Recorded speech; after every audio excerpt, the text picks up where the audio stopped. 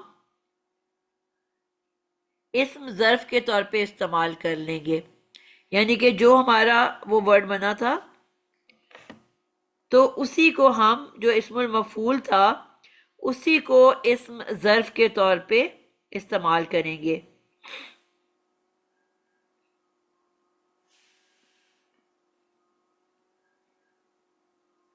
اور کیسے فیصلہ کریں گے کہ یہ فاعل مفعول ہے یا اسم ظرف ہے، وہ اس کے استعمال کے ترجمے سے وہ انشاءاللہ ہم پھر